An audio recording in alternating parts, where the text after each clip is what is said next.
नमस्कार दोस्तों, स्वागत है आपका आपके अपने YouTube channel RBSC online classes में। आज अपन बात करेंगे कक्षा 10 के साइंस का जो चैप्टर नंबर 7 है जीवों में जनन, उसके बारे में बात करेंगे। अगर आपने इस चैप्टर में से अभी तक कुछ नहीं पढ़ा है तो आप इस वीडियो को देखकर इस चैप्टर में से पूरे नंबर आसानी से ला सकते हो।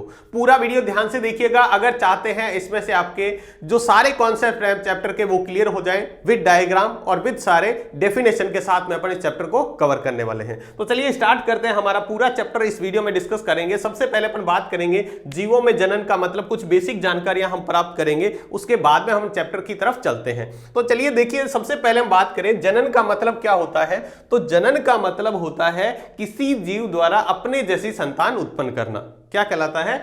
जो संतान उत्पन्न करना, यानी वह प्रक्रम जिसके द्वारा जीव अपने जैसी संतान उत्पन्न करते हैं जनन कहलाता है। क्या कहलाता है? जनन कहलाता है। जीवों द्वारा अपनी जैसी संतान उत्पन्न करने का प्रोसेस जो है उसको हम क्या कहते हैं? जनन कहते हैं। अब देखो, जीवों में मुख्य लक्षण जिसके द्वारा जीवों की संख्या में क्या होती है? वृद्धि होती है। इसके द्वारा क्या होता है? जीवों में वृद्धि होती है। जैसे जनन करेंगे तो जनन से संख्या बढ़ेगी और उससे उनकी क्या होगी? वृद्धि होगी। दूसरी बात करें तो जीवों का अस्तित्व बनाने के लिए, बनाए रखने के लिए भी क्या है? जनन जरूरी है। देखो, अगर मान लो कोई जीव है वो जनन करके अपनी जैसी संतान उत्पन्न नहीं करेगा तो एक समय बाद में उसकी क्या हो जाएगी? जो प्रजाति है वो खत्म हो जाएगी। तो वैसा अपने जैसी संतान उत्पन्न करके वो अपना अस्तित्व भी बनाए रख सकते हैं। जनन के द्वारा ही अपनी जातियों का परिरक्षण यानी बचाव भी करते हैं। परिरक्षण भी इसके द्वारा करते हैं, वो खुद अपनी जातियों का परिरक्षण यानी बचाव करते हैं और डीएनए की प्रतिकृति एवं अन्य कोशिकाओं के संगठन का सर्जन करता है। इससे क्या होता है? जनन के द्वारा डीएनए की प्रतिकृति मतलब डीएनए की फोटोकॉपी एक और बना देता है, ठीक है। और फिर अन्य कोशिकाओं का संगठन यानी सामूहिक रूप से क्या करते हैं? अपने जैसे जीव को उत्पन्न करते हैं, जो जनन की प्रक्रिया में ऐसा होता है। इसके बाद में हम देखें यहां से चैप्टर के बारे में, तो हम देखते हैं जनन का आधार क्या है, बेस क्या है जनन का। तो देखिएगा यहां पे हम बात करें चैप्टर के अंदर, तो जनन से उत्पन्न संतति अपने जनक के समान होती है। यानी माता पिता से जो संतान उत्पन्न होगी वो कैसी होगी? अपने माता पिता के समान होगी। यही बात यहां पे कह रहा है। इसका प्रमुख कारण क्या है? ऐसा क्या है जिसके कारण? तो हम चैप्टर में, नेक्स्ट चैप्टर में पढ़ेंगे अनुवांशिकी, उसके बारे में बात करेंगे। तो इसका कारण है एक अनुवांशिकी पदार्थ जिसको हम कहते हैं डीऑक्सीराइबोज न्यूक्लिक अम्ल, जिसको शॉर्ट में हम डीएनए बोलते हैं। कई बार इसकी डेफिनेशन मतलब सिंपल सी आपको इसकी क्या पूछ ली जाती है? फुल फॉर्म पूछ ली जाती है। डीएनए का पूरा नाम क्या है? तो डीऑक्सीराइबोज न्यूक्लिक अम्ल, ये आपको याद रखना है। जो संपूर्ण अनुवांशिकी की इकाई है, अनुवांशिकी इकाई कौन सी है? डीएनए। ये क्या करता है? जनन कोशिकाओं के केंद्रक में संगठित गुणसूत्र के रूप में उपस्थित होता है। ये कहां होता है? जो जनन कोशिकाएं होती है, जनन कोशिकाओं के केंद्रक में उपस्थित गुणसूत्र में उपस्थित होता है। आपको पता है, देखो 22 जोड़ी प्लस 1 ये होता है फीमेल मेल के अंदर और 22 प्लस XX ये होता है मेल के अंदर। तो इन जो कोशिकाओं को हम क्या कहते हैं? जनन कोशिकाएं कहते हैं। इन जनन कोशिकाओं के केंद्र के अंदर जो संगठित गुणसूत्र के रूप में ये उपस्थित होता है। अतः जनन में कोशिकाएं जीव रासायनिक प्रक्रियाओं द्वारा डीएनए की प्रतिक्रिया बनाती हैं। ऐसी जीव रासायनिक क्रियाएं होती है जिसके द्वारा डीएनए अपनी जैसी क्या बना देता है? प्रतिकृतियां यानी फोटोकॉपी बना देता है। और इसके बाद ये डीएनए प्रोटीन का निर्माण करता है जो कि शरीर की मूलभूत संरचना का निर्माण करता है। जिससे क्या होता है? मूलभूत शरीर की जो संरचना है उसका निर्माण होता है। तो देखिएगा, हम बात करें यहां पे जनन का आधार क्या है, किस तरह से वो अपने जैसी संरचनाएं बनाता है। डीएनए की कुछ यानी अपन बात करें डीएनए की संरचना कुछ इस प्रकार की होती है। इसके बारे में बात करें विभिन्नताओं का महत्व क्या है। देखिएगा, हम बात करें पर्यावरणीय परिवर्तनों के लिए अनुकूल का कार्य करता है। जैसे जीव जनन करके अपनी जैसी जो संतान उत्पन्न करता है वो क्या करता है? उस संतान को उस क्षेत्र की जो पर्यावरण है उसके अकॉर्डिंग उसको धीरे धीरे ढालने की कोशिश करता है और कुछ समय बाद में हम देखते हैं वैसा ढल जाता है। जैसा हम सिंपल सा एग्जांपल लेते हैं, हमारे यहाँ पर ऊंट होते हैं। ऊंट जम्मू कश्मीर में जो बर्फीले इलाके हैं वहां पर भी होते हैं, लेकिन हमारे यहाँ रेगिस्तानी जो ऊंट है उन्होंने अपने शरीर की संरचना इस तरह से बना ली है वो बहुत ज्यादा गर्मी सहन कर सकते हैं। वहीं जो बर्फीले इलाकों जैसे जम्मू कश्मीर वगैरह में जो ऊंट होते हैं उनकी संरचना बॉडी की ऐसी बन गई है कि वो बहुत ज्यादा सर्दी को भी सहन कर सकते हैं। तो धीरे धीरे धीरे वो अपने क्या होते हैं, पर्यावरण के अपने परिवर्तन के अकॉर्डिंग, उस परिवर्तन के अकॉर्डिंग ढाल लेते हैं। ये जाति के अस्तित्व के संघर्ष में भी सहायक है, उस जाति को बनाए रखने में भी क्या है, सहायक है। उसके बाद में उन्नत जातियों के निर्माण और विकास में भी सहायक है। ये क्या है, विभिन्नताओं का मतलब जो जो उसके अंदर चेंजेस आते हैं, उस चेंजेस के कारण क्या है, उस चेंजेस का ये कारण है कि वो अपने प्रजाति को नए मतलब जातियों के निर्माण में और उसके विकास में भी क्या है, सहायक है। इसके द्वारा नए लक्षणों का विकास भी होता है। जैसे जैसे विभिन्नताएं आती है वैसे वैसे नए लक्षण उत्पन्न होते हैं, बनते हैं। और ये जाति निर्माण में भी सहायक होता है। जाति निर्माण का मतलब क्या है, धीरे धीरे परिवर्तन होता रहेगा तो एक उसी जीव की नई प्रजाति बन जाएगी। प्रजातियों का मतलब है, जैसे हम बात करते हैं इंसानों की या जानवरों की बात करें तो गायों की बात करते हैं तो गायों में कई तरह की नस्लें पाई जाती है। गिर हो गया, ठीक है, साहिवाल, अपन जो ऐसे बात करते हैं देसी गाय हो गया, अमेरिकन गाय हो गया, तो इस तरह जर्सी गाय हो गया। तो ये जो गायों की अलग अलग क्या है, प्रजातियां हैं। तो इसी प्रजातियों में भी ये सहायक है। मानव की बात करें तो मानव का आधार क्या था, आपको पता है। जैसे हम कहते हैं मानव किससे निर्माण हुआ है, ठीक है, पूर्वज क्या है, मानव के पूर्वज ऐसा माना जाता है कि उनकी उत्पत्ति बंदरों से हुई है। तो धीरे धीरे उनमें परिवर्तन आता गया और एक नई प्रजाति यानी मानव का निर्माण हुआ। तो इस प्रकार हम इसको समझ सकते हैं कि धीरे धीरे परिवर्तनों के द्वारा क्या हो जाती है, नई प्रजाति का निर्माण हो जाता है, ठीक है, नई संतति की या नई प्रजाति उत्पन्न हो जाती है। इसके बाद में हम बात कर रहे हैं जनन के प्रकार। तो जनन को हम दो प्रकार से पढ़ेंगे, एक पढ़ेंगे अलैंगिक जनन और एक पढ़ेंगे लैंगिक जनन। एक होता है अलैंगिक जनन और एक होता है लैंगिक जनन। तो यहां पे हम बात करेंगे पहले अलैंगिक जनन क्या होता है। इस प्रकार के जन्म में विशेष जनन कोशिकाओं के बिना ही क्या होता है, एक नए जीव की उत्पत्ति या निर्माण हो जाता है। देखो हमने बात की थी, जैसे मानव के अंदर क्या होता है, XX और XY, महिलाओं के अंदर XX और पुरुष के अंदर XY। ये जो कोशिकाएं होती है गुणसूत्र के अंदर, इनको हम कहते हैं जनन कोशिकाएं।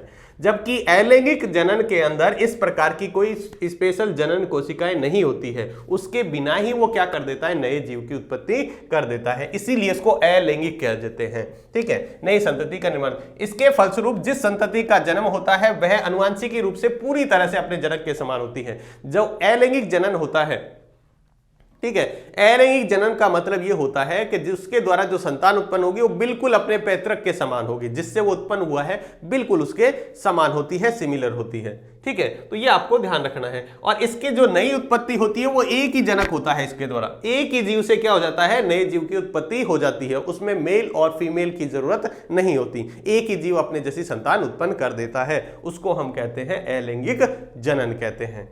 नेक्स्ट बात करें अलैंगिक जनन के लक्षण निम्नलिखित हैं। अलैंगिक जनन कैसे कैसे कहेंगे, तो देखो इसमें संतति का एक जनक होता है, इसमें हमने बात की एक ही जनक होता है।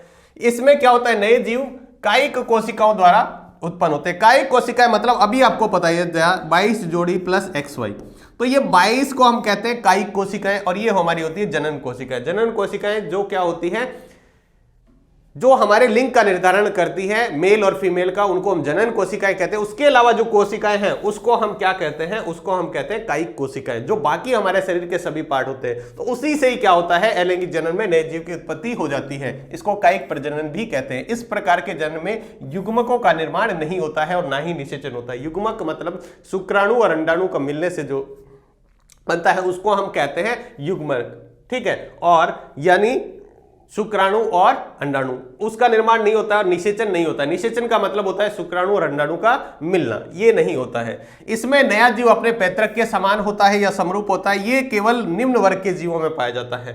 अलैंगिक जनन है वो निम्न वर्ग के जीवों में अधिकांशतः पाया जाता है। तो ये बात आपको समझ में आ गई। देखो बहुत ही सिंपल सी बातें हैं, आप इसको ध्यान से सुनोगे तब भी आप इसको आसानी से समझ पाओगे।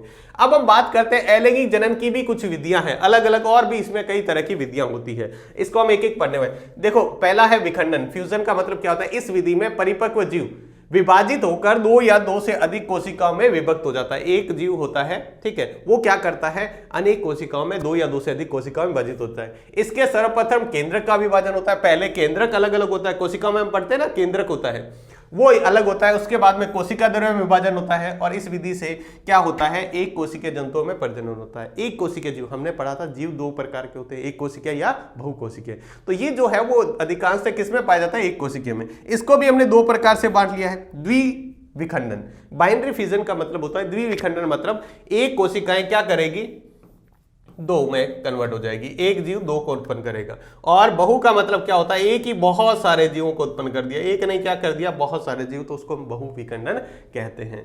ठीक है, तो देखिएगा इस विधि में परिपक्व जीव, परिपक्व मतलब एक एज के बाद में, ठीक है, जीव विभाजित होकर दो या अधिक कोशिकाओं में विभक्त हो जाता है। वो जब परिपक्व हो जाता है, उसकी एज आ जाती है, एक निश्चित एज के बाद में, आयु के बाद में वो दो या दो से अधिक कोशिकाओं में विभक्त हो जाता है। और इसमें सर्वप्रथम पहले केंद्रक होता है, एक ही होता है केंद्रक, वो धीरे धीरे दो केंद्रक बनते हैं, फिर कोशिका दर में विभाजित हो जाता है। और इस विधि से क्या होता है, एक कोशिकीय जीवों में ये ऐसा प्रकार का जनन पाया जाता है।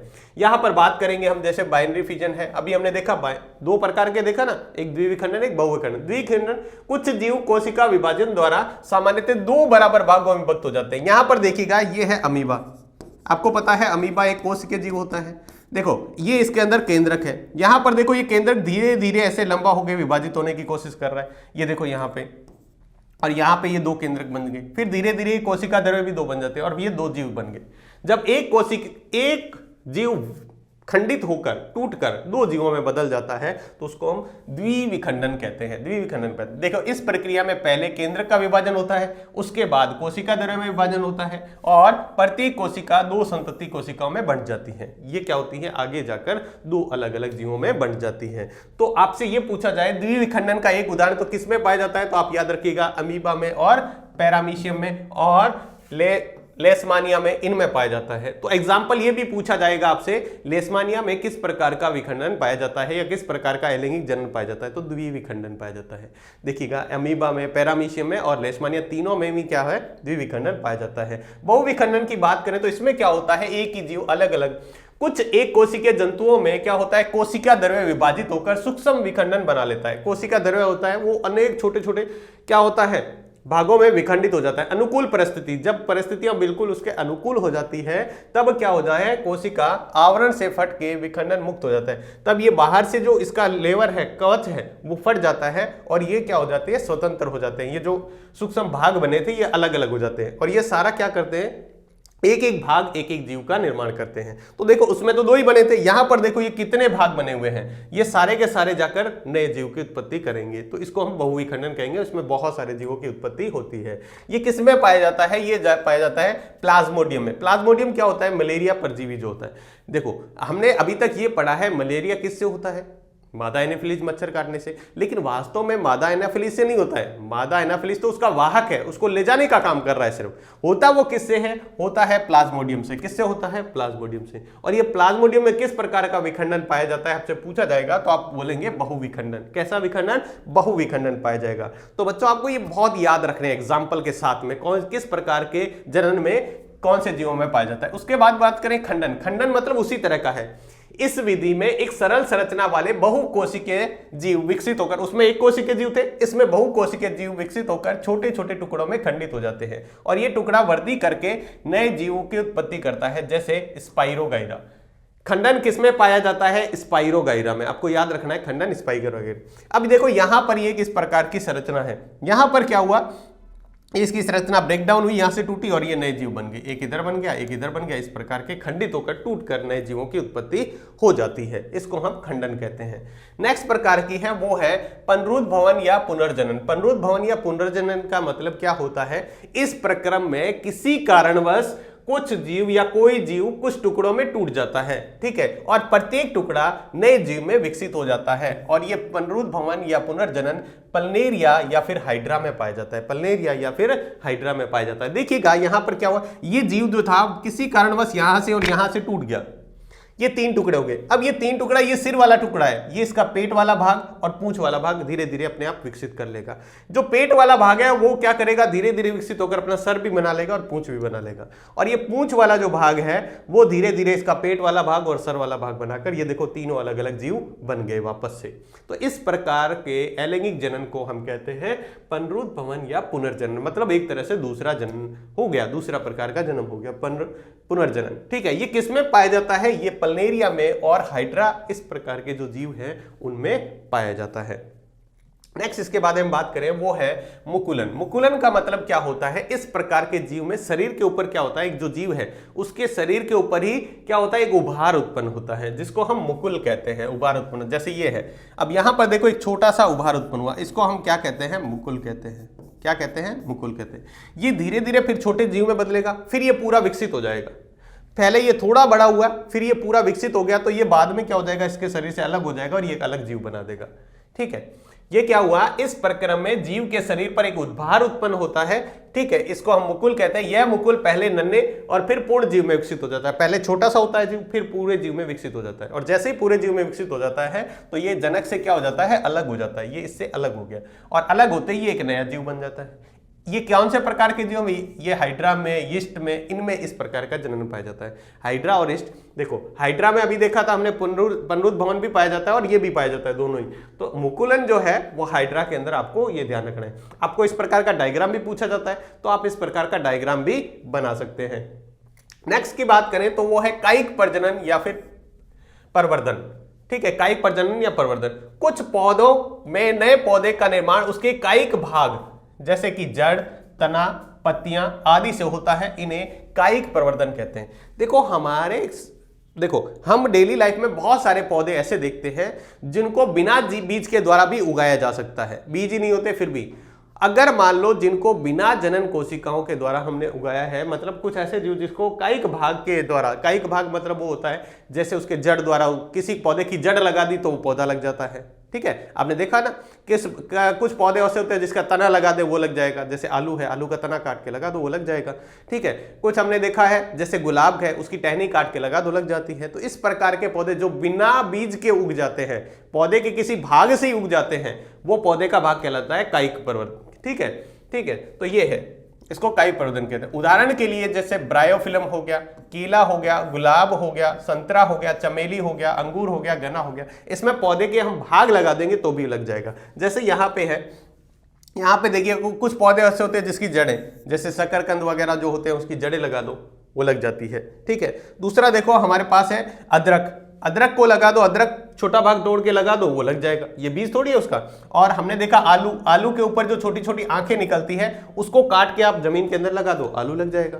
तो ये क्या है, हमने कायिक भाग से ही दूसरे पौधे को बना दिया है, लगा दिया है, तो उसको हम कहते हैं कायिक प्रजनन कहते हैं। क्या कहते हैं, कायिक प्रजनन। इसके बारे में थोड़ा सा और देखें, प्राकृतिक कायिक प्रवर्धन, तो देखो ये किसके द्वारा होता है, जड़ों द्वारा। जड़ से कौन सा पौधा, शकरकंद और पुदीना, इसकी जड़ लगा दो पौधा लग जाएगा। शकरकंद और पुदीना दो ऐसे पौधे हैं जिसकी जड़ के द्वारा पौधा लग जाता है। पत्ती के द्वारा देखो ब्रायोफिलम का एक पौधा होता है। ब्रायोफिलम का पौधा कैसा होगा, आपने देखा होगा, अगर मान लो ये इसकी पत्ती है तो इसके इस भाग में छोटे छोटे पौधे लगने लग जाते हैं। आपने कभी देखा हो तो पौधे के पत्तों के ऊपर यहाँ पे ये धीरे धीरे गिरकर अलग हो जाते हैं और नया पौधा बन जाता है। तो पत्ती के द्वारा हो गया। तनों के द्वारा आलू, अरवी, लहसुन, स्ट्रॉबेरी, इनका तना लगा दो। आलू एक तना होता है, आलू पौधे का कौन सा भाग होता है, तना होता है। अगर उसको भी जो आंखें उसकी निकलती है उसको काट के जमीन में लगा दो, आलू का पौधा लग जाएगा। कुछ कृत्रिम विधियां भी होती है, जैसे आपने देखा होगा जिसको हम कहते हैं ना क्राफ्टिंग करना। क्राफ्टिंग आपने सुना होगा, पौधे के हाइब्रिड जो है, हाइब्रिड बनाना पौधे का, एक पौधे के ऊपर दूसरे पौधे के फल प्राप्त करना, इस तरह की जो विधियां होती है। ठीक है, जिसको हम क्या कहते हैं, कलम करना, जो पौधे का कहा जाता है, वो आती है कृत्रिम विधियों के अंदर। ठीक है, तो ये सारे क्या है, इसमें पौधे का वो भाग यूज किया जाता है, जैसे कोई टहनी नहीं निकल रही हो वहां पे, तो इस तरह का भाग यूज करके भी हम नया पौधा बना सकते हैं। इसके बाद में हम बात करते हैं यहाँ पे बीजाणु समासन, लास्ट है स्पोर फॉर्मेशन के बारे में बात करें। बीजाणु समासन, कुछ जीवों के तंतुओं के सिरे पर बीजाणु घानी बनती है। बीजाणु घानी मतलब बीज, इसके अंदर बीजाणु, इसके अंदर बीज बन गए, ये घानी बन गई जिसमें बीजाणु होते हैं। बीजाणु गोल संरचनाएं होती हैं जो एक मोटी भित्ति में रक्षित रहती है, इसके बाहर एक कवर लगा रहता है। अनुकूल परिस्थितियां मिलने पर, मतलब एक निश्चित एज के बाद में उसकी परिस्थितियां अनुकूल होती है, तब ये क्या हो जाता है, ये जो इसकी बाहर वाली संरचना है ये टूट जाती है, वृद्धि करने लगते हैं, टूट जाती है, और ये इसके बीजाणु जो है वो बाहर निकल जाते हैं। बीजाणु बाहर हवा में निकल जाते हैं और ये जमीन में जाकर फिर से क्या करते हैं, मतलब ये बाहर निकलकर एक इस तरह का जीव और बना देते हैं। एक एक बीज मतलब एक एक जीव की उत्पत्ति कर देता है। इसको हम कहते हैं बीजाणु समासन। क्या कहते हैं, बीजाणु समासन। तो ये देखो, इसमें से जो बीजाणु निकलेंगे वो इस प्रकार के जीव की उत्पत्ति और कर देंगे। अब दूसरा प्रकार देखते हैं, जनन के प्रकार। हमने लैंगिक जनन देख लिया है, अब हम पढ़ेंगे अलैंगिक जनन। सॉरी, अलैंगिक जनन हमने देख लिया, अब हम पढ़ेंगे लैंगिक जनन। तो सबसे पहले लैंगिक जनन होता क्या है, तो देखिएगा इसमें क्या होता है, दो एकल जीव, एक नर और एक मादा मिलकर नए जीव की उत्पत्ति करते हैं। लैंगिक जनन में क्या होता है, एक नर होता है और एक मादा होती है, ठीक है, दोनों मिलकर क्या करते हैं, नए जीव की उत्पत्ति करते हैं। इसमें एक नर युग्मक होता है और एक मादा युग्मक बनते हैं। नर युग्मक और मादा युग्मक बनते हैं, जो समरूप नहीं होते, अलग अलग होते हैं। नर युग्मक को हम शुक्राणु और मादा युग्मक को अंडाणु कहते हैं। जो नया जीव आनुवंशिक रूप से पैतृक जीवों के समान होता है और प्रजाति में विभिन्नता उत्पन्न करने में भी सहायक है। ये क्या है, प्रजाति में विभिन्नता उत्पन्न करने में भी सहायक है, मतलब नई प्रजाति में ये ज्यादा क्या है, सहायक है। उच्च वर्ग के जीवों में पाया जाता है। लैंगिक जनन किस में पाया जाता है, उच्च वर्ग की जो श्रेणी है उसके आने वाले जीवों में पाया जाता है। अब यहां पे बात करें पुष्पी पौधों में लैंगिक प्रजनन, जो पौधे के पुष्प में है लैंगिक प्रजनन कैसे पाया जाता है। तो देखिएगा, फूल पौधे का जनन भाग होता है। किसी भी पौधे का जनन भाग कौन सा होता है, जनन अंग कौन सा होता है, तो उसका फूल होता है। ध्यान रखिएगा, 1 नंबर में प्रश्न बनता है, पौधे का कौन सा भाग जनन अंग होता है, तो इसका फूल होता है, ठीक है। अब यहां पे बात करें, एक फूल के मुख्य भाग क्या क्या होते हैं, बाह्य दल, पंखुड़ी, स्त्री केसर, पुंकेसर, ये पौधे के मुख्य भाग होते हैं। देखिएगा इस पौधे के अंदर क्या है, सबसे पहले ये वाला कहलाता है बाह्य दल, ये नीचे वाला भाग है ना, ये बाह्य दल कहलाता है। ये जो ग्रीन पत्तियां निकल रखी है, ये बाह्य दल है। उसके बाद में देखो हमने कहा पंखुड़ी, ये जो पौधे, जो फूल की पंखुड़ियां हैं, ये इसकी पंखुड़ी वाला भाग कहलाता है। उसके बाद स्त्री केसर, ये अंदर वाला भाग स्त्री केसर कहलाता है। और कुछ फूलों में आपने देखा होगा इस तरह के जो साइड में ये जो निकले हुए हैं तंतु, इनको हम क्या कहते हैं, पुंकेसर कहते हैं। क्या कहते हैं, पुंकेसर। ये किसी भी फूल के मुख्य भाग ये होते हैं। कुछ पौधों में केवल स्त्री केसर होता है, तो कुछ फूलों में केवल पुंकेसर भी होता है, ऐसा भी होता है। अब देखिएगा फूलों के प्रकार, इसके आधार पर हमने फूलों को 2 प्रकार से बांट लिया है। एक तो है एक लिंगी पुष्प। एक लिंगी पुष्प क्या होंगे, जिसमें केवल या तो स्त्री केसर या पुंकेसर में से एक ही जननांग उपस्थित होता है। ऐसे पुष्प जिसमें केवल या तो पुंकेसर होगा या स्त्री केसर, दोनों में से एक ही जननांग होगा, उस प्रकार के पुष्प को एक लिंगी पुष्प कहा जाता है। क्या कहा जाता है, एक लिंगी पुष्प कहा जाता है। जैसे यहां पर देखिएगा, इस पौधे में बताएं तो इस पौधे में केवल एक ही है, स्त्री केसर, तो ये क्या है, एक लिंगी पुष्प है। और आपसे उदाहरण पूछे एक लिंगी के, तो आप बता सकते हैं पपीता बता सकते हैं, तरबूज बता सकते हैं। ये जो इनके पौधों के जो पुष्प होते हैं वो एक लिंगी पुष्प होते हैं। कैसे होते हैं, एक लिंगी पुष्प। उसके बाद है उभयलिंगी पुष्प। उभयलिंगी पुष्प उन पुष्पों को कहा जाता है जिनमें पुंकेसर और स्त्री केसर एक ही फूल में दोनों ही उपस्थित होते हैं। एक ही फूल में दोनों उपस्थित होते हैं, उसको हम पुंकेसर। ये किस प्रकार के फूलों में, जैसे सरसों हो गया, गुड़हल हो गया, इन पौधों के फूलों में दोनों ही जो पुंकेसर और स्त्री केसर दोनों ही लिंग भाग जो है वो उपस्थित होते हैं एक ही पौधे में। बात समझ में आ गया। देखो यहाँ पे ये पौधे के मुख्य भाग बाह्य दल, पंखुड़ी, स्त्री केसर और पुंकेसर, ये मतलब फूल के भाग हो गए। फूलों को हमने 2 प्रकार से बांटा, एक लिंगी पुष्प जिसमें केवल या तो पुंकेसर या स्त्री केसर दोनों में से एक ही उपस्थित होता है, जैसे हमने बात की पपीता और तरबूज। उभयलिंगी पुष्प उन पुष्पों को कहते हैं जिनके अंदर एक ही पुष्प के अंदर पुंकेसर और स्त्री केसर दोनों उपस्थित होते हैं, उसको उभयलिंगी कहा जाता है, जैसे सरसों और गुड़हल। नेक्स्ट इसके बाद में बात करते हैं, यहाँ पे ये बहुत प्रश्न पूछा जाता है, पुष्प की संरचना। पुष्प की संरचना कैसे बनाएंगे, तो देखिएगा सबसे पहले हमने भाग की, ये तो हमारा होता है बाह्य दल, ये जो ग्रीन भाग होता है ये बाह्य दल है। आपने गुलाब का पौधा देखा हो, गुलाब के अंदर नीचे जो हरे कलर की पत्तियां होती है उसके साथ में, उसको हम बाह्य दल कहते हैं। अब जो गुलाब की पंखुड़ियां हैं, ये पंखुड़ियां, इसको हम क्या कहते हैं, पंखुड़ी ही कहते हैं। ये इसके जो फूल होता है, गुलाबी कलर की जो पंखुड़ियां होती है उसको हम पंखुड़ी कहते हैं। उसके बाद में ये वाला जो भाग होता है, यहाँ पे एक बीच में से एक डंडी निकली होती है, बिल्कुल भी, उसको हम वर्तिकाग्र कहते हैं। क्या कहते हैं, वर्तिकाग्र। और जिस डंडी से ये जुड़ा हुआ है, ये वाला भाग, जिस ये तंतु से जुड़ा हुआ है, उसको हम वर्तिका कहते हैं। ऊपर वाला भाग वर्तिकाग्र कहलाता है, ये वर्तिका कहलाता है, ठीक है। और इसके नीचे यहां पर जाकर अंडाशय वाला भाग होता है। कौन सा होता है, अंडाशय। तो ये वर्तिकाग्र, वर्तिका और अंडाशय तीनों मिलकर इस भाग को हम स्त्री केसर कहते हैं। बच्चों ध्यान रखिएगा, स्त्री केसर कौन कौन सा होता है, एक वर्तिकाग्र, वर्तिका और अंडाशय, ये मिलकर क्या बनाते हैं, स्त्री केसर बनाते हैं। वहीं पुंकेसर की बात करें तो इसके साइड के अंदर जो तंतु लगे होते हैं, उसके ऊपर वाले भाग को हम कहते हैं परागकोश, जिसके अंदर पराग कण होते हैं इसके ऊपर, और दूसरा जिस तंतु से जुड़ा हुआ है उसको हम तंतु कहते हैं। ये दोनों मिलाकर हम पुंकेसर बनाते हैं। ये दोनों मिलकर क्या बनाते हैं, पुंकेसर बनाते हैं। आपको अच्छे से इस डायग्राम को ध्यान रखना है। जरूरी नहीं है आप ऐसा कैसा डायग्राम बनाओ, लेकिन आपको डायग्राम के अंदर मेन चीजें दिखानी है। बाह्य दल होना चाहिए उसके अंदर, ठीक है। एक आप वर्तिका बनाओगे, नीचे एक डंडी बनाओगे जिसको वर्तिका कहेंगे, वर्तिकाग्र बनाओगे और नीचे आपको अंडाशय दिखाना है और साइड में फूल की पंखुड़ियां 2-3 दिखा दो, ठीक है। और वहां पर लिख दो, उसके ऊपर एक पराग कोश हो गया, एक तंतु हो गया, ये इसके अंदर मेन चीजें ये होनी चाहिए। तो इस प्रकार आप पुष्प का फूल का जो डायग्राम है वो बना सकते हो। वहीं पे आपसे पूछा जाए परागण क्या होता है, परागण का मतलब क्या होता है, तो किसी पुष्प के पराग कणों का उसी पुष्प या उसी जाति के किसी दूसरी पुष्प के वर्तिकाग्र तक पहुंचने की क्रिया को हम क्या कहते हैं, परागकण कहते हैं, परागण कहते हैं। परागण का मतलब क्या होता है बच्चों, देखिएगा, या तो हम बात करें इस पराग कोश के ऊपर होते हैं परागकण, ये क्या होते हैं, परागकण। इस परागकण का या तो इसी पौधे के पुंकेसर पर स्त्री केसर पर, इसके वर्तिकाग्र पर पहुंचना। अब ये किसी भी माध्यम से पहुंच सकते हैं, हवा से हिल के पहुंच सकते हैं। कोई मान लो इसके ऊपर मधुमक्खी आके बैठी, वो उसके पैर के ऊपर परागकण लग गया और इस तक यहां पहुंचा दिया। तो इस प्रकार की कई विधियां हैं जो परागण करती है। तो परागण का मतलब होता है परागकण का वर्तिकाग्र तक पहुंचना, उसी फूल के ऊपर या उसी जाति के किसी दूसरे फूल के ऊपर पहुंचने को हम कहते हैं परागण कहते हैं, ठीक है। परागण के मुख्य 2 प्रकार होते हैं, एक होता है स्वयं परागण और एक होता है पर परागण। स्वयं परागण का मतलब क्या होता है, देखिएगा, किसी पादप के पुष्प के परागकण उसी पुष्प के वर्तिकाग्र तक या उसी पादप के किसी अन्य पुष्प के वर्तिकाग्र तक पहुंचने को हम क्या कहते हैं, स्वयं परागण। स्वयं परागण का मतलब क्या होता है, यानी परागकण उसी फूल के या तो वर्तिकाग्र पर पहुंचे या उसी पौधे के कोई दूसरा फूल है, एक ही पौधा है उसका दूसरा फूल है, वहां तक पहुंचे, उसको हम स्वयं परागण कहेंगे।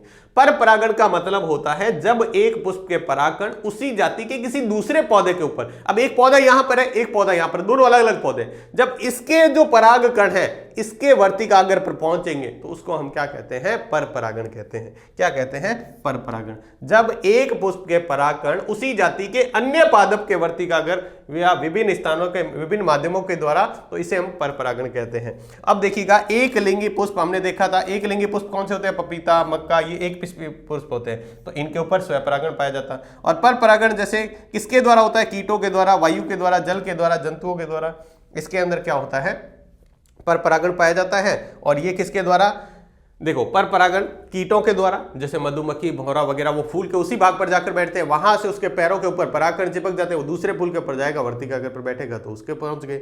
दूसरा है जल के द्वारा, जल के द्वारा भी पहुंच जाते हैं। जंतुओं के द्वारा, मान लो जंतु जाते हुए उसके ऊपर चिपक गया, दूसरे पर वहां से टकरा तो वहां पर पहुंच गया। तो कई माध्यम है जिसके द्वारा ये काम होता है। इसके बाद हम बात करते हैं बीज का निर्माण। तो पहले देखिएगा, पौधे के अनुप्रस्थ काट का डायग्राम आपसे पूछे तो ये बनाना है, अनुप्रस्थ काट का, ठीक है।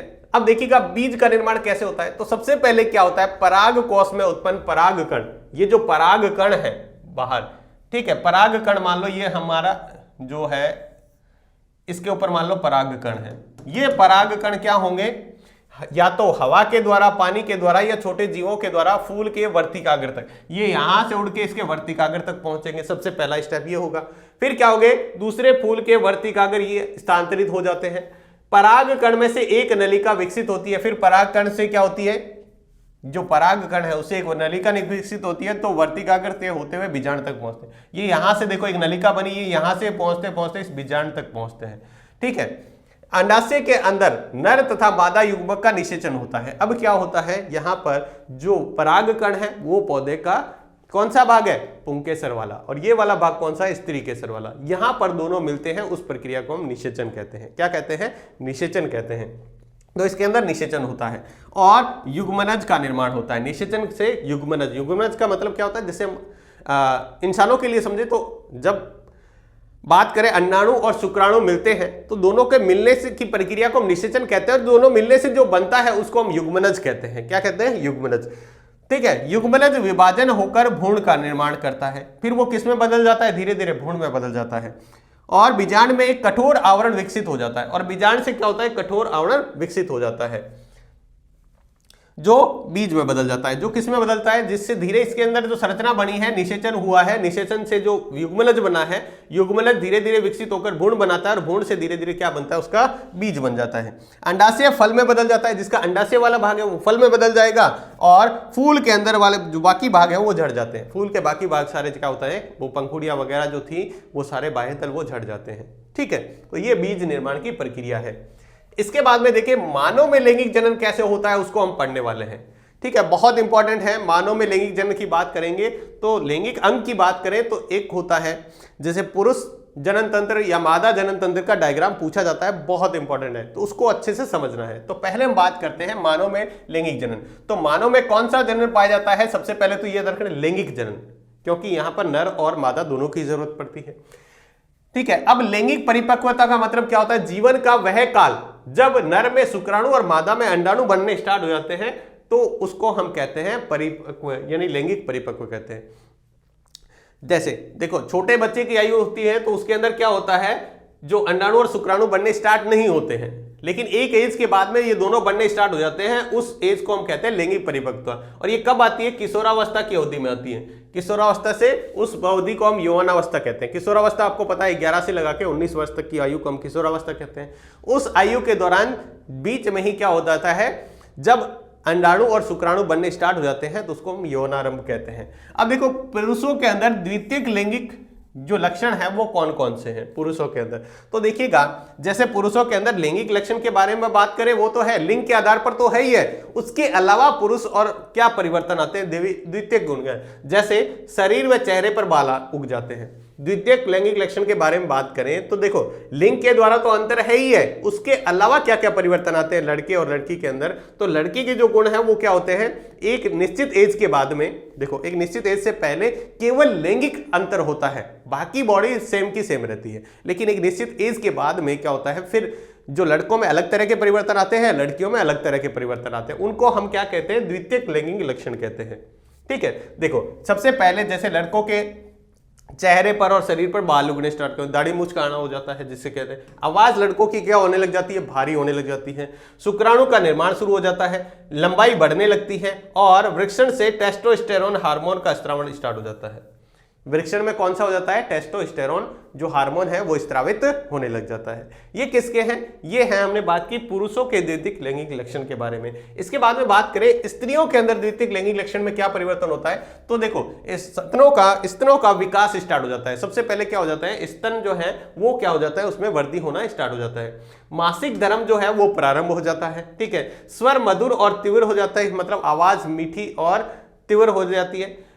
उसके बाद में बगल, जनांगों आदि के आसपास बाल उगने स्टार्ट हो जाते हैं, और प्रोजेस्टेरोन और एस्ट्रोजन हार्मोन का स्रावण स्टार्ट हो जाता है, और अंडाणु के अंदर जो अंडाणुओं का निर्माण है वो शुरू हो जाता है। तो ये क्या है, स्त्रियों के अंदर द्वितीयक लैंगिक लक्षण में ये परिवर्तन आते हैं। दोबारा से देखिए, स्तनों का विकास हो गया, मासिक धर्म का प्रारंभ हो गया, ठीक है, आवाज का परिवर्तन हो गया मधुर और तीव्र। उसके बाद में जनांगों आदि में बाल, बगल में बाल स्टार्ट होना, एस्ट्रोजन और प्रोजेस्टेरोन हार्मोन का स्रावण बनना स्टार्ट, या अंडाणु का निर्माण शुरू हो जाता है।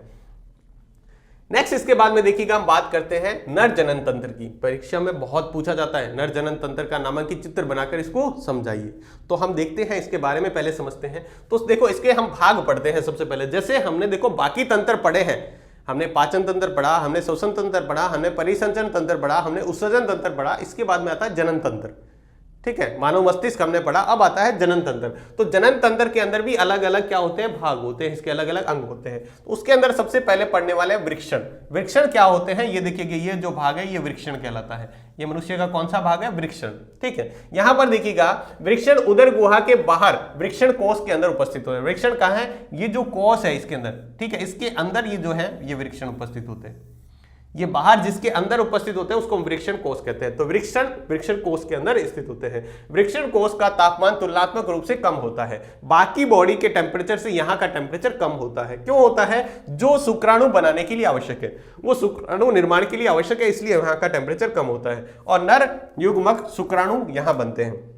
जो नर युग्मक जिसको हम शुक्राणु कहते हैं, ठीक है, उनका निर्माण यही होता है। उसके बाद में हम बात करते हैं वृषण ग्रंथियां। तो वृषण ग्रंथि कौन सी है? टेस्टोस्टेरोन। ठीक है, वृषण ग्रंथि जो है वो टेस्टोस्टेरोन हार्मोन बनाती है। ठीक है, उसके बाद टेस्टोस्टेरोन के क्या कार्य हैं? टेस्टोस्टेरोन के दो कार्य हैं। पहला कार्य शुक्राणु उत्पन्न का नियंत्रित करता है, शुक्राणु को नियंत्रित करता है, उत्पादन को। और दूसरा क्या है? लड़कों के यौवनारंभ परिवर्तन। जो यौवनारंभ में परिवर्तन होते हैं उसका कारण भी क्या है? टेस्टोस्टेरोन का निर्माण है। और दूसरा, शुक्राणु उत्पादन का नियंत्रण भी करता है, उसको कंट्रोल भी ये करता है। इसके भाग डायग्राम के बारे में बात करें तो देखिएगा बच्चों, सबसे पहले आप क्या करेंगे यहां पर समझेंगे। ये है हमारा वृषण कोष। वृषण कोष के अंदर उपस्थित है ये वृषण। ठीक है, यहां पर क्या है? ये जो वृक्षण नलिका है, यहाँ पे देखिएगा हम बात करेंगे आगे। यहाँ पे क्या है, शुक्रवाहिनी, जिसको हम कह दें, ये नलिका जो है जिसको हम शुक्रवाहिनी कहेंगे, ठीक है। ये शुक्राणु को यहाँ से, हमारे वृक्षण के अंदर जो शुक्राणु बनते हैं उसको ले जाने का काम यहाँ से किया जाता है। यहाँ पर जो है ये हमारा मूत्राशय वाला भाग है, जो हमने किसके अंदर पढ़ा था, उत्सर्जन तंत्र के अंदर, ठीक है। यहाँ पे एक प्रोटेस्ट ग्रंथि भी होती है। यहाँ से क्या होता है, यहाँ से ये होते हुए यहाँ से ये वाला भाग हमारा कहलाता है, कौन सा भाग कहलाता है, ये कहलाता है सीसन। और ये इसके साथ जो मूत्र मार्ग है उसी के साथ शुक्राणु क्या है, यहां से बाहर निकलते हैं, यहां से क्या होते हैं, बाहर निकलते हैं। तो डायग्राम भी आपको अच्छे से याद होना चाहिए, ध्यान रखना, ठीक है। ये देखो मूत्राशय से मूत्र नलिका आ रही है यहाँ पे, और यहां से ये जो नलिका जा रही है जिसको हम शुक्रवाहिनी कहते हैं, इसको हम क्या कहते हैं, शुक्रवाहिनी कहते हैं। तो आपको डायग्राम भी अच्छे से याद करना है, अच्छे से प्रैक्टिस करनी है इसकी, ताकि आपको एग्जाम में आए तो एक भी मार्क्स नहीं कटे। उसके बाद में अगला भाग है शुक्रवाहिनी, आपको बताया था ये यहां से वृक्षण से जुड़कर जो हमारे सीसन तक आगे पहुंचाने का, शुक्राणु पहुंचाने की जो नलिका होती है जिसको हम क्या कहते हैं, शुक्रवाहिनी, ये शुक्राणु को वृक्षण से सीसन तक पहुंचाती है, ठीक है। उसके बाद है मूत्र मार्ग, यह मूत्र और वीर्य दोनों को बाहर जाने का मार्ग है। बाहरी आवरण के साथ इसे सीसन कहते हैं। इस भाग को बाहरी आवरण जब लग जाता है तो इसको हम क्या कहते हैं, इसको हम सीसन कहते हैं। क्या कहते हैं, सीसन। इसके अंदर क्या है, मूत्र तथा वीर्य दोनों बाहर यहीं से ही किए जाते हैं। उससे बाद है संबंधित ग्रंथियां कौन कौन सी है, तो एक है शुक्राशय ग्रंथि और एक है प्रोटेस्ट ग्रंथि, ठीक है। एक है शुक्राशय ग्रंथि, एक है प्रोटेस्ट ग्रंथि। ये दोनों ही अपने जो स्त्राव है वो किसके अंदर डालती है, शुक्रवाहिनी में। ये देखो, ये शुक्रवाहिनी है, यहां से शुक्राणु ले जाने का काम है। ये यहां से देखो शुक्राशय ग्रंथि हो गया, और ये कौन सा हो गया, प्रोटेस्ट ग्रंथि। ये दोनों अपने रसायन किसके अंदर डालते हैं, शुक्रवाहिनी के अंदर, ठीक है। इससे शुक्राणु तरल माध्यम हो जाता है। शुक्राणु कैसे बन जाते हैं, लिक्विड फॉर्म में, ठीक है। और इस माध्यम में उन्हें पोषण प्रदान करते हैं, साथ में उनको क्या करते हैं, पोषण प्रदान करते हैं, उन्हें स्थानांतरण में सहायक है। दूसरा क्या है, उसको एक स्थान से दूसरे, लिक्विड है तो दूसरे स्थान तक आसानी से पहुंच जाता है। शुक्राणु तथा ग्रंथियों का स्राव मिलकर वीर्य निर्माण करता है। ये जो शुक्राणु है एक ये, और बाकी ग्रंथियों से जो लिक्विड मिला है उनको मिलकर हम उसको क्या बोलते हैं, उसको हम बोलते हैं वीर्य बोलते हैं। क्या बोलते हैं, वीर्य। तो ये हमने देखा यहाँ पे मादा जनन, नर जनन तंत्र। इसके बाद देख रहे हैं मादा जनन तंत्र। मादा जनन तंत्र की बात करें तो यहां पर पहले डायग्राम देखिएगा। डायग्राम के अंदर बात करें तो सबसे बीच वाला भाग ये कहलाता है गर्भाशय। ये क्या कहलाता है, गर्भाशय। ये वाला भाग है, ठीक है, इसको हम यहां पे कहते हैं, क्या कहते हैं, अंडाशय। जैसे वहां वृक्षण है, यहां पर क्या है, अंडाशय है, ठीक है। अंडाशय से जुड़ी हुई ये जो ट्यूब है जिसको फिलोपियन ट्यूब या अंडवाहिनी कहते हैं। वहां शुक्रवाहिनी होता है या अंडवाहिनी होता है, दोनों तरफ ये देखो ये जो ट्यूब जुड़ी हुई है, ठीक है।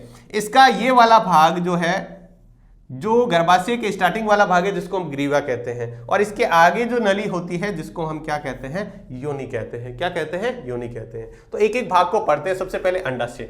मादा युग्मक अथवा अंड कोशिका का निर्माण यहां होता है। जो मादा युग्मक है इसके अंदर ये जो अंडाशय वाला भाग है इसके अंदर क्या होता है, मादा युग्मक कह दो या फिर अंडाशय का निर्माण इसी के अंदर होता है। सॉरी, अंडाशय के अंदर क्या होता है, अंडाणु का निर्माण होता है। लड़की के जन्म के समय ही अंडाशय में हजारों अपरिपक्व अंड होते हैं। जब जन्म होता है लड़की का उसी समय उसके इसके अंदर क्या है, अंडाशय के अंदर अपके हुए मतलब बिना पके हुए बहुत सारे अंडाणु इसके अंदर होते हैं। यौनारंभ पर इसमें से कुछ अंडाणु परिपक्व होने लगते हैं। जब यौनारंभ प्रारंभ होती है तो इसमें से कुछ धीरे धीरे अंडाणु परिपक्व होने लगते हैं। दोनों में से एक अंडाशय द्वारा हर महीने परिपक्व अंड उत्पन्न किया जाता है। दोनों अंडाशय में से एक महीने में एक बार एक क्या हो जाता है, अंडाशय जो है उसमें से एक अंडाशय को परिपक्व किया जाता है। अंडाशय एस्ट्रोजन व प्रोजेस्टेरोन हार्मोन भी उत्पन्न करता है। ये अंडाशय के अंदर एस्ट्रोजन और प्रोजेस्टेरोन हार्मोन है, वो भी अंडाशय द्वारा ही स्रावित किया जाता है। इसके बारे में बात करें, इसके बाद अंडवाहिनी। उसके बाद क्या है, अंडवाहिनी जिसको फिलोपियन ट्यूब बोला जाता है। ये वाला भाग देखिएगा, इतना भाग जो इससे जुड़ी है ना, दोनों अंडाशय से ये ट्यूब जुड़ी हुई है, इसको हम क्या कहते हैं, अंडवाहिनी।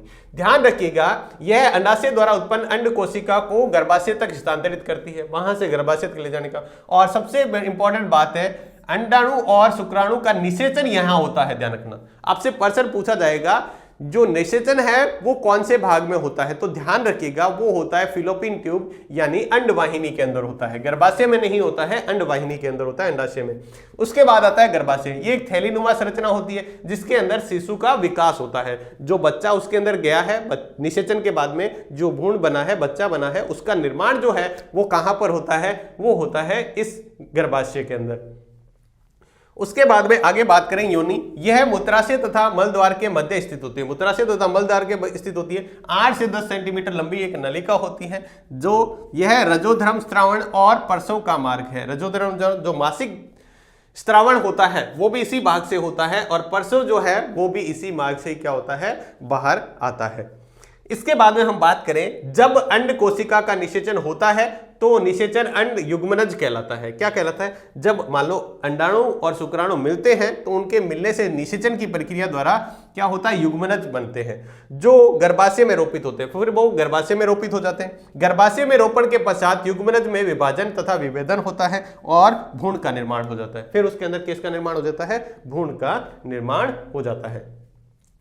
नेक्स्ट देखिए प्लेसेंटा। प्लेसेंटा क्या है? देखो प्लेसेंटा यहां पर इसके डायग्राम की बात करें तो ये वाला भाग है ना, जो इसके अंदर वाला रेड वाला भाग दिख रहा है, इसको हम प्लेसेंटा कहते हैं। इसका भी बहुत महत्वपूर्ण रोल होता है। देखिएगा क्या है, यह एक विशिष्ट उत्तक है जिसका तस्तरी नुमा संरचना गर्भाशय में धसी होती है। इसकी संरचना कैसी होती है? एक तस्तरी नुमा, तस्तरी मतलब एक लंबी जैसी संरचना होती है, ठीक है। और ये कहां पर होती है? ये गर्भाशय में होती है, ठीक है। अब आपसे पूछा जाएगा प्लेसेंटा का मुख्य कार्य क्या है, ये बहुत इंपॉर्टेंट है। तो प्लेसेंटा सबसे पहले मां के रक्त से ग्लूकोज, ऑक्सीजन आदि भ्रूण को प्रदान करता है। अब जो मां के पेट में बच्चा है उसको भी तो सारी चीजें चाहिए। उसको क्या चाहिए? उसको ग्लूकोज चाहिए, उसको ऑक्सीजन चाहिए, उसको पोषण चाहिए, सारी चीजें चाहिए, उसको एनर्जी चाहिए। तो वो क्या है, वो कौन प्रदान करता है? उसको प्लेसेंटा प्रदान करती है। गर्भाशय के अंदर जो तस्तरी नुमा संरचना होती है जिसको हम प्लेसेंटा कहते हैं, उस प्लेसेंटा के माध्यम से ही भ्रूण को जो पोषण है, ऑक्सीजन है, ये सारी चीजें प्रदान की जाती है। दूसरा, भ्रूण द्वारा उत्पादित अपशिष्ट पदार्थों का निपटान करना।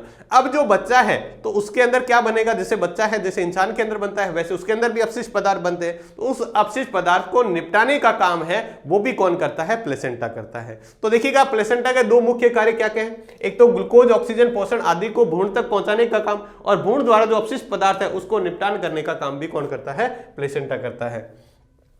अंड के अंदर निषेचन से लेकर शिशु के जन्म तक के समय को गर्भकाल कहते हैं। क्या कहते हैं? जब जैसे ही मतलब युग्मनज बना है, अंडाणु और शुक्राणु मिले हैं, वहां से लेके बच्चों के जन्म तक के काल को हम क्या कहते हैं? गर्भकाल कहते हैं। इसकी अवधि लगभग कितने महीने होती है? 9 महीने।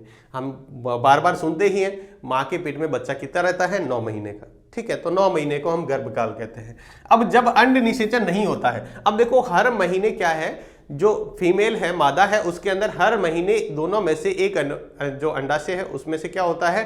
अंड परिपक्व तैयार होते हैं। लेकिन जब निषेचन नहीं हो तो क्या होगा? ठीक है, तो देखिएगा यदि अंड कोशिका का निषेचन नहीं होता है तो ये लगभग 1 दिन जीवित रहता है। ये कितने दिन? 1 दिन तक जीवित रहता है। और हर महीने गर्भाशय खुद को निषेचित अंड प्राप्त करने के लिए तैयार करता है। हर महीने क्या कर लेता है? गर्भाशय अपने आप को निषेचन के लिए, निषेचित अंड प्राप्त करने के लिए, मतलब युग्मनज प्राप्त करने के लिए हर महीने खुद को तैयार कर लेता है। गर्भाशय की भित्ति मांसल एवं स्पंजी होती है।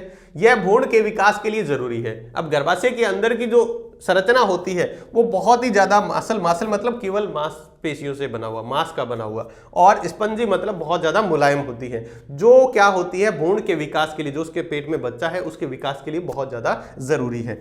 यदि निषेचन नहीं होता है तो यह भित्ति की आवश्यकता नहीं होती। अब जब निषेचन नहीं है तो इस प्रकार की भित्ति की आवश्यकता नहीं है, तो यह परत धीरे धीरे क्या हो जाती है? टूटकर योनि मार्ग से रक्त एवं म्यूकस के रूप में बाहर निकलती है। तो ये क्या होती है? जो लेयर है वो टूट जाती है, जिसकी वजह से क्या होता है? योनि के माध्यम से कुछ रक्त और म्यूकस जो है वो शरीर से बाहर निकलता है। मतलब एक तरह से कह सकते हैं खराब ब्लड जो है वो शरीर से बाहर निकलता है। यह चक्कर लगभग 1 महीने का होता है। यह चक्कर लगभग कितना का होता है? 1 महीने का होता है।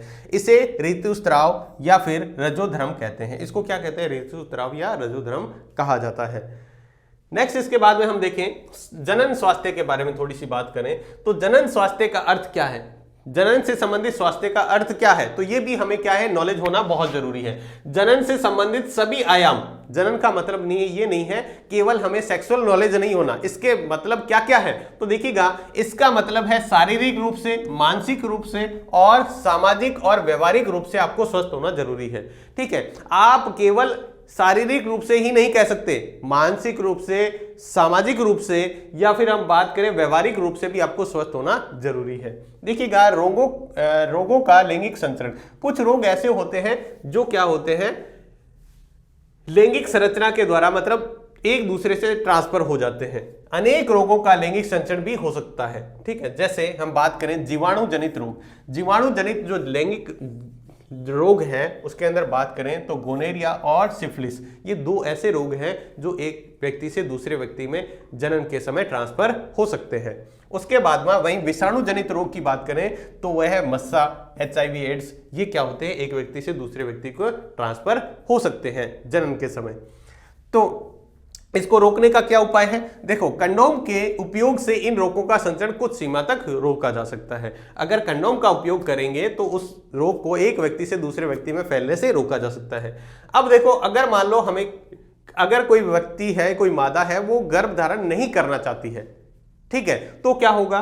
तो देखिएगा, गर्भ निरोधन का मतलब होता है गर्भ धारण को रोकना, यानी गर्भ धारण को रोकना, यानी अंडाणु और शुक्राणु को मिलने से रोकना। अगर रोक देंगे तो निषेचन हो जाएगा, जिससे हम क्या हो जाएगा, वहां पर युग्मनज बन जाएगा। तो गर्भ निरोधन के कुछ प्रकार हैं, कैसे कैसे? एक यांत्रिक अवरोधन। यांत्रिक अवरोधन का मतलब होता है शुक्राणु को अंड कोशिका तक पहुंचने नहीं दिया जाए, शुक्राणु को अंड कोशिका तक पहुंचने ही नहीं दिया जाए, जैसे कंडोम या फिर सर्वाइकल कैप लगाकर इसको रोका जा सकता है। इसके बाद में देखें रासायनिक तकनीक। रासायनिक तकनीक में मादा के अंड को बनने न देना। अब मादा के अंडाणु को ही बनने से रोक देते हैं। इस प्रकार की कई दवाइयां आती हैं, लेकिन ये दवाइयां क्या करती हैं, हार्मोन के संतुलन को परिवर्तन कर देती है। कई बार ऐसा होता है इसका विपरीत प्रभाव भी, साइड इफेक्ट भी हो सकता है, ठीक है। तो ऐसा करने से बचना चाहिए। कुछ आपने देखा होगा टैबलेट्स वगैरह आती है जो इसको रोकने का काम करती है। उस समय क्या होता है, महिलाओं के अंदर अंडाणु नहीं बनते हैं, जिससे क्या होता है कई बार उनके हार्मोन जो है अनबैलेंस हो जाते हैं, फिर कई प्रकार के अन्य साइड इफेक्ट भी हो सकते हैं। उसके बाद में लूप या कॉपर टी लगवाकर, आपने कॉपर टी नाम सुना होगा, तो गर्भाशय में स्थापित कर देते हैं, जिससे गर्भधारण नहीं होता है, ठीक है। उसके बाद में है शल्य चिकित्सा द्वारा। शल्य चिकित्सा में क्या होता है, देखिएगा, पुरुषों में शुक्रवाहिनी को रोक देते हैं। अब पुरुषों के अंदर जो शुक्रवाहिनी है, जो शुक्राणु को ले जाने का काम है, उस नली को क्या कर देते हैं, बीच में से स्टॉप कर देते हैं, रोक देते हैं, क्लिप लगा देते हैं वहां से, जिससे शुक्राणु स्थानांतरित नहीं होते, ठीक है। और महिलाओं के अंदर क्या होता है, अंडवाहिनी को इसी तरह अवरुद्ध कर दिया जाता है, या फिर महिलाओं के अंदर अंडवाहिनी को क्या कर दिया जाता है, क्लिप कर दिया जाता है, वहां रोक दिया जाता है, जिससे अंडाणु ट्रांसफर नहीं होते हैं। इसके बाद में बात करें, बहुत बड़ी समस्या है भ्रूण हत्या। भ्रूण हत्या का मतलब क्या होता है, मादा के पेट के अंदर पहले परीक्षित किया जाता है, जांच की जाती है कि लड़का है या लड़की है, ठीक है। जब पेट के अंदर ही बच्चा होता है तो उस समय परीक्षण करके, अगर मान लो बहुत सारे समाज में अभी भी ऐसे लोग हैं जो क्या करते हैं, अगर लड़की है तो उसी के अंदर पेट के अंदर ही मार देते हैं, उसको कहते हैं भ्रूण हत्या, ठीक है। तो देखिएगा, मादा भ्रूण को गर्भाशय में ही मार देना भ्रूण हत्या कहलाता है। क्या है, मादा जो अगर मान लो उसके अंदर भ्रूण जो है वो मादा है, तो उसको गर्भाशय के अंदर मार देना ही भ्रूण हत्या कहलाता है। एक स्वस्थ समाज के लिए संतुलित लिंग अनुपात बहुत आवश्यक है। अगर समाज को बैलेंस करके चलना है तो फिर दोनों का बैलेंस होना जरूरी है, जितने पुरुष उतनी महिलाएं बहुत ज्यादा आवश्यक है। यह तभी संभव होगा जब क्या होगा, लोगों को उसके बारे में जागरूकता फैलाई जाए, लोगों को ज्यादा से ज्यादा बताया जाए। अगर समाज को लेके चलना है, दोनों जो तराजू के पलड़े हैं वो दोनों बराबर होने चाहिए, ठीक है। और लोगों को भ्रूण हत्या व भ्रूण लिंग परीक्षण जैसी घटनाओं को क्या करना चाहिए, रोकना चाहिए। ये जो पहले परीक्षण है उसके ऊपर रोक लगा दो। हालांकि सरकार ने बहुत सख्त कानून भी बना रखे हैं, लेकिन फिर भी कुछ लोग ऐसे हैं, कुछ पैसों के लालच में ऐसा कर देते हैं। और दूसरा है, भ्रूण हत्या पर भी रोक लगानी चाहिए। तो ऐसा हालांकि कानून बना हुआ है, लेकिन फिर भी हम बात करें तो कुछ लोग कुछ पैसों के लालच में ऐसा करते हैं, ठीक है। तो ये था हमारा चैप्टर नंबर 7, जीवों में जनन। उम्मीद है सभी बच्चों को आसानी से समझ में आ गया होगा, लेकिन फिर भी आपको कोई डाउट है तो आप कमेंट बॉक्स में लिखकर पूछ सकते हैं। तो आज की वीडियो में बस इतना ही, मिलते हैं नेक्स्ट वीडियो में नए चैप्टर के साथ। तब तक के लिए सभी को बहुत बहुत धन्यवाद।